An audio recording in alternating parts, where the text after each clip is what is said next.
intelligence into connections between Trump campaign officials and Russia. President Trump has vacated the White House and is now on a 17-day working vacation at his golf club in Bedminster, New Jersey. Today marks the 45th day the president has visited one of his golf clubs. Let's bring back our political panel and see how fiery they are this time. Jack Kingston is a former Republican representative from Georgia and a former senior advisor to the Trump campaign, and Michael Nutter is a former Democratic mayor of Philadelphia. All right, so Michael, let me begin with you. So the timing of President Trump's visit to this New Jersey golf club for this 17-day vacation are his trips to his golf properties 45 times now since he took office. Is it sending a message that he's just not that comfortable in the White House, or is it something else? Well, I think it's sending a couple messages. One, it's always all Trump all the time. So this is about his companies, his brand. He's enhancing the value of his properties by these numerous visits, which is really about the future and I guess about his family.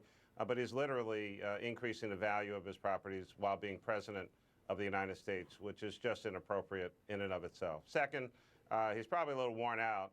He's been kind of getting smacked around for the last couple of weeks. This has not been an easy 6 months, and not exactly the youngest guy around. So, you know, the working vacation, I get that. People should take vacations. You know, he can play golf, he can play badminton, he can play tiddlywinks with manhole covers if he wants to. As long as the people's business is getting done, that's what's most important. But that White House, in addition to a new air conditioning system, that White House is on fire, and he's trying to escape a bunch of that heat that's going on over there right now. Oh, so Jack, you know, do the American people, you know, care whether he's at the White House or perhaps spending more time at, you know, Camp David? Or does it send some sort of message that he prefers to be at a Trump golf property? You know, I think as long as he has economic reports like the one that just came out of jobs, 1.3 million jobs have been created since he's been president. Unemployment is at down the lowest level in 16 years. Border crossings are down by 70%. American enthusiasm in the economy is at an all-time high. The Dow Jones has busted through the ceiling. As long as that's happening, they're going to be content with what the president's doing. I want to say this to Michael, though, because, you know, as a Democrat, you probably should be happy that he's out of town. Maybe less would get done. I think you guys are happier. I will say this. I was at the White House in the West Wing the other day, and that place was a beehive. People are working. People are very enthusiastic about the mission. But I'd also want to ask, if his brand is so bad, why does he enhance the property values every time he visits, which I don't think he really does. I think he is just somebody who knows that when you're president, you just move the White House, you change the venue. You really can't escape. You don't go. You make big decisions when you're on vacation. It's just a different venue. So perhaps, too, it's being examined because it was just last year when then candidate Trump had this to say about his predecessor, taking vacations while at the White House. Listen. I promise you, I will not be taking very long vacations if I take them at all. There's no time for vacation. We're not going to be big. We're not going to be big on vacations. If you're at the White House and you have so much work to do, why do you fly? Why do you leave so much? Why? You know, you think you'd want to work, straighten it out, get it done, fix it up, make it great, and then when you finish, you can be proud.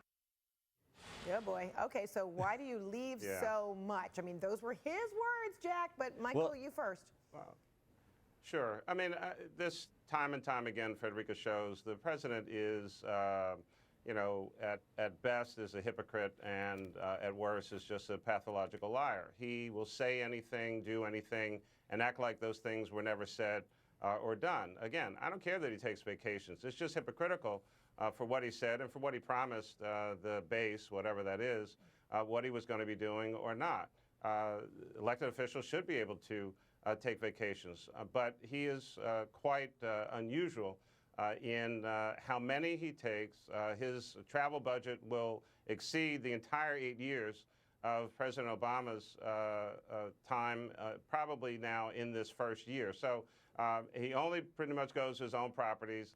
the people who are patrons of those properties or owners, I guess, or renters, whatever goes on at those properties, the value of the property is being enhanced because the President of the United States spends so much time there. It's not a coincidence that the Mar-a-Lago fees doubled right after he became President of the United States of America. He knows what he's doing. He's making money off of Michael, the but presidency. then, I got to say, he's a Jack, billionaire several times over. He's not going to try to make a cheap buck. And he out of likes this. more money. And likes calling him a more money. pathological liar was President Obama when he said you can keep your own doctor, your own health care, your premiums will be cut by $2,500. Was he a pathological liar, or was he speaking in political hyperbole? I do think there's going to be that was the hyperbole. plan, and that was the Jack, purpose. It was a trying to total get through the lie. It legislative was a process. total lie to get through the legislative process. Jack, You're why- right. why- You're right. He why lied. can't you Let guys me ever say this. stay- why Let me can't you say guys this. ever stay on the Fred, topic? Fred, wait a minute. Stay on the topic. Talking to Chris Christie. Donald But Trump is the topic. recall there were many tweets as well to kind of underscore what the president was, well, what the now president, then candidate, was talking about, saying, you know, President Obama is about to embark on a 17-day vacation in his native Hawaii, you know, putting Secret Service away from families on Christmas. Aloha, don't take vacations. What's the point? If you're not enjoying work, you're in the wrong job. And why is Barack Obama always campaigning or on vacation? You know, Fred, I'm going to give that point to Michael on that. I'm not even going to argue. But let me point out. But he's not a pathological liar. Let me say this though. You don't know that. In 1940, on a 10-day fishing trip, Franklin Oh, my Roosevelt God. worked out Lend-Lease. In 1981, President Reagan fired the air traffic controllers and many times entertained Margaret Thatcher and other heads of state while on vacation in California. Warm Springs, Georgia, near where I live in Savannah, Franklin Roosevelt made huge decisions down there. Allegedly on vacation, he actually created what was called the Little White House. So presidents change Jack. venue. They do not go on vacation. Right. They are working 24/7. We know that job. I mean, Right. it never lets up. All right. I we're gonna bet leave you it right Michael there. did when he was mayor. And I bet you it was that way when you were mayor, Michael. Absolutely. I don't know the golf course. But this, All right. Jack, this I is don't not play. about Michael about whether they're working or Jackson. not. I'm not This a is about rich whether he was Democrat. We'll I keep don't it know right what there. you And guys you guys think. continue to work on those comments, too, right when we go to break, because we've